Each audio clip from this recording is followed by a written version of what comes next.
السلام عليكم بنات، كي دايرين؟ لاباس عليكم؟ نتمنى تكونوا بخير وعلى خير. فيديو جديد ووصفه جديده، وان شاء الله غادي ندخلوا في السلسله ديال حلويات العيد، اولا كيف قلت لكم الحاجه دائما اللي كتكون سهله ونقدوها كنزربوا عليها. عرفنا ان رمضان صراحه ما كيدوش سهل، الوقيف وهذا، فدائما كنقلبوا على الحاجه اللي كتكون سهله كيف قلت لكم وتوجد وكتعطي كميه اللي هي كثيره. فاليوم غادي نوجد معكم حلوه ديال زمان اللي كنا كنديروا صراحه، كانوا كيديروها الوالدين ديالنا، الحلوه ديال البوق بطبيعه الحال اللي غنيه على التعريف، يعني بواحد المول اللي هو هذا هو اللي غنخدموا به اليوم كيف ما كتشوفوا. فاول حاجه ان شاء الله غادي نخدم معكم المقادير وطريقه ديال التحضير في نفس الوقت. فاول حاجه غادي نديرها فهي المارغرين اللي عندي انا دائما كنخدم باللذه، هي باش كنخدم دائما. غادي ندير وحده كامله وغادي نخدمها مزيان مع واحد السكر. انا هنايا درت كاس ديال السكر الثقيل اولا السكر كلاصي، درت كاس. وغادي ندير سكر سنيده، كاس ديال السكر سنيده يعني بجوج، يعني عندي جوج كيسان، غير هو عندي كاس ديال السكر كلاصي وكاس ديال السكر سنيده. دائما لافاز كنخدموا الزبده مع السكر مزيان كيف ما كتشوفوا. الزبده الا كانت بدرجه حراره المطبخ راه كتكون مزيان. نحاولوا اننا نخدموا المكونات. السكر بلاصتي كنعرفوه كيبدا هكا مع الهواء، هو دغيا كيطير، خصوصا الا كان حاجه مزيانه. فانا غادي نخدم مزيان المكونات مع بعضياتهم. كيف ما كتشوفوا الزبده فاش كتكون بحراره المطبخ فهي كتساعدنا في الخدمه. غادي نحاول نخدم المكونات كامله مع بعضياتها حتى كينسجموا ليا داك السكر مع الزبده، يعني نوليو هكا نخدموه بواحد الطريقه اللي هي مزيانه نرتاحوا فيه صافي. وغادي نبداو نزيدوا المكونات الاخرى كما غادي تشوفوا. هنا غادي نبدا نزيد الزيت، عندي جوج كيسان ديال الزيت.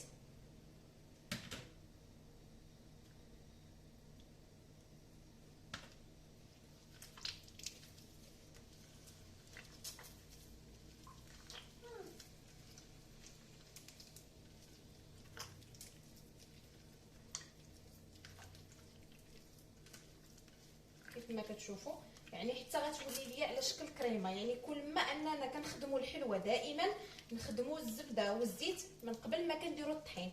فحنا كنديروا الطحين راه ما كنحتاجوش اننا نعلكو، فكتكون النتيجه مزيانه. يعني نحاولوا نخدموا في هذه المرحله نخدموا مزيان الزبده والمكونات. فانا هنا غادي نزيد واحد نص كاس ديال النشا، فهو اللي كيعطيها الهشاشه بطبيعه الحال. يعني غنزيد واحد الكاس ديال النشا، تقدروا ديروا كاس. انا توفر عندي واحد الكميه اللي توفرت عندي فهي اللي زدتها. غادي نخدمها مزيان مع بعضياتهم.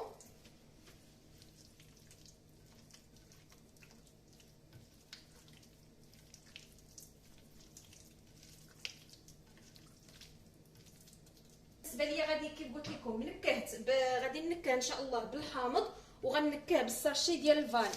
بطبيعه الحال هنا النكهات كيبقاو عليكم نتوما وداكشي اللي بغيتو وداكشي اللي متوفر عندكم. تقدروا ديروا النكهه ديال الليمون، تقدروا ديروا اي حاجه بغيتوها. فانا هنا كيف قلت لكم غادي ندير النكهه ديال الفاني، وغادي ندير الحامض، قشور ديال الحامض اولا قشور ليمون. هما صراحه كيتمشاو مع هاد كنعرفوا ان الفاني كيتمشى لينا مع الحامض فكنضيفوه صافي. غادي نخدم المكونات كامله مع بعضياتها كيف ما كتشوفوا على هذا الشكل هذا صافي. كتولي لنا على شكل كريمه. وغادي نزيد جوج ديال البيضات اللي غادي نضيف في هذا الخليط هذا. عندي جوج بيضات كيكونوا كافيين، يعني بحال الخدمه ديال الحلوه ديال الريش بوند اولا غير حنا كيف قلت لكم البيض كيكون ناقص شويه. وبالنسبه حتى النشا حتى هو كيكون اضافه اللي هي مزيانه. فغادي كيف قلت لكم غنزيد جوج بيضات اللي غادي نزيد.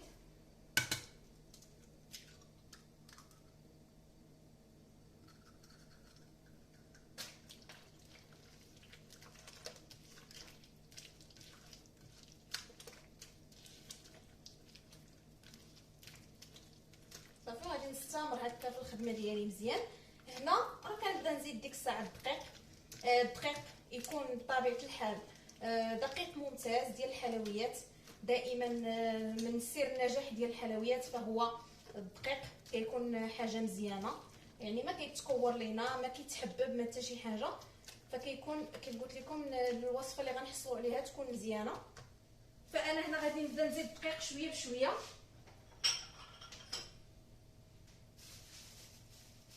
انا ديجا راني مغربله الدقيق، غادي نبدا نهز شويه بشويه ونضيف على الخليط ديالي. وانا كنجمع هنا العجينه، ما خصهاش تكون قاصحه وما خصهاش تكون رطبه بزاف، يعني تكون لينه يعني وسهله في الخدمه، وما تكونش قاصحه كيف قلت لكم باش ما تجيناش من بعد ما طيب تجينا قاصحه. فانا غادي نستمر هكا ان شاء الله حتى غادي نكمل.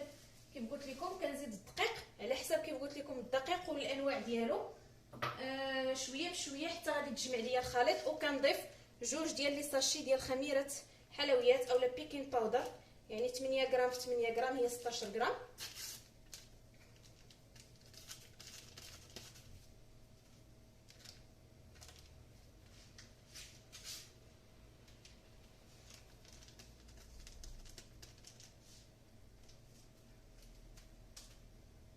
صافي وغادي نجمع المكونات، عفوا نجمعهم مع بعضياتهم حتى تعطيني كيف قلت لكم واحد العجين اللي هو لين وحاجه مزيانه. وهنايا رجعت معكم اخواتي من بعد ما كيف قلت لكم ما تجمعت لي العجينه، فكتكون على هذا الشكل هذا، راه كتكون طريه يعني واجده اننا نستعملوها. فكيف ما كتشوفوا غادي نبداو ان شاء الله. غادي نحاول انني نكحز اللاطه باش تشوفوا ان شاء الله الطريقه ديال الخدمه كيفاش غتكون. هنا غادي نحاول ناخذ واحد الكميه اللي مهمه ديال العجين، كيف ما غادي تشوفوا غناخذ واحد الكميه مهمه باش ما كتبداش تقطع ليا الحلوه ديالي. هنا تقدروا دهنوا سطح العمل بشي حاجه اولا ديروا البابي كويسون حتى هو مزيان. هنا غادي نحاول، راه كتبغي شويه الخاطر، يعني حاولوا ما امكن انكم تعطيوها الخاطر كيف قلت لكم، وتحاولوا تعمروا هذا ديالكم المول ديالكم باش ما كتقطعش.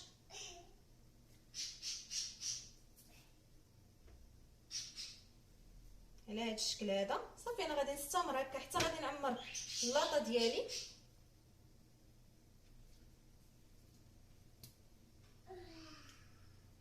كيف ما كتشوفوا بهذا الشكل، يعني دائما اننا كيف قلت لكم نحاولوا دائما الطابع ديالنا اولا المول يكون عامر مزيان باش ما كتبداش تقطع لينا وتخسر لينا الشكل اللي حنا بغيناه اولا الشكل اللي حنا بغينا نحصلوا عليه في هذه الحليوه ديالنا. بطبيعه الحال الفران كيكون سخون حتى كندخلوا الحليوه ديالنا للفران وكنقصوا عليها، يعني دائما لافاز الفران يكون سخون كندخلوا الحلوه اولا هذا كنخشيوها وكنقصوا عليها النار باش كطيب لينا. هذه سر من الاسرار ديال هذه الحلوه باش كتنجح، يعني داك اللون الذهبي طيب لينا من الفوق ومن التحت تكون مزيانه. دائما كيف قلت لكم الفران يكون سخون، اين فوا كنخشيوها في الفران فاحنا كنقصوا عليها النار بهذا الشكل هذا. انا غادي نستمر هكا ان شاء الله حتى غادي نكمل. هنا التزيين كيبقى لكم اختياري، انا هنا غادي ندير الفواكه المعسله اولا كذاك البنان ديال هكا اللي كيتباع في الاسواق، راه حتى هو مزيان اللي كيكون هكا فيه السكر، راه كيكون مزيان لهاد الحلوه هذه. فكيف ما كتشوفوا غادي تكون ان شاء الله على هذا الشكل هذا. غادي نقرب لكم اللاطه كيف ما كتشوفوا صافي. كيف قلت لكم وغادي نزينها بالبنان اولا الفواكه المعسله، دائما هي اللي كتكون متواجده، يعني عندكم اللون الاحمر ديروه، عندكم الاخضر ديروه، فالالوان اللي كتكون كيف قلت لكم تكون الالوان باينه باش الحلوه كتبان وكيبان فيها داك الرونق ديال كيف قلت لكم ديال زمان. كيف ما غتشوفوا انا هكا راه عندي الفواكه اللي قلت لكم، غادي نحط هكا في الوسط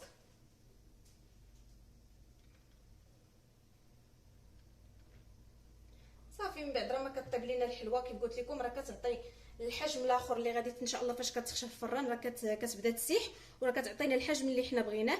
غادي نستمر هكا ان شاء الله. كيف قلت لكم النار العافيه تكون سخونه في الفران، ومن بعد فاش كنخشيوها راه حنا كنقصوا عليها النار كطيب في عافيه مهيله. ان شاء الله نرجع معكم في الطبق النهائي ديالي من بعد ما وجدات. فكيف ما كتشوفوا صراحه شكلا ولا حتى في المذاق كتجي غزاله وحتى بالنسبه كيف قلت لكم هكا الوريده ديالها راه كتجي صراحه دائما الحاجه ديال زمان راه كتكون زوينه وكتعطي واحد المنظر اللي هو غزال وكترجعنا كيف قلت لكم ليامات القديمه جدا. فكيف ما كتشوفوا كنتمنى انكم تجربوها وتنال الاعجاب ديالكم. راه كما شفتوا ما كتشدش لينا الوقت بزاف، كتبغي غير شويه د الخاطر.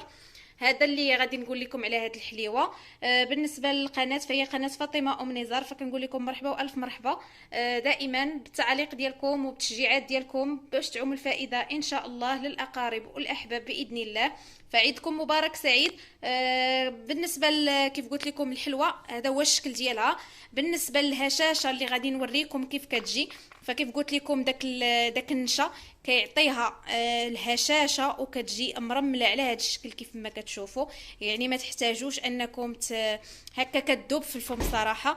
فكنتمنى انكم تجربوها وتنال الاعجاب ديالكم. الى فيديو اخر ان شاء الله، والسلام عليكم.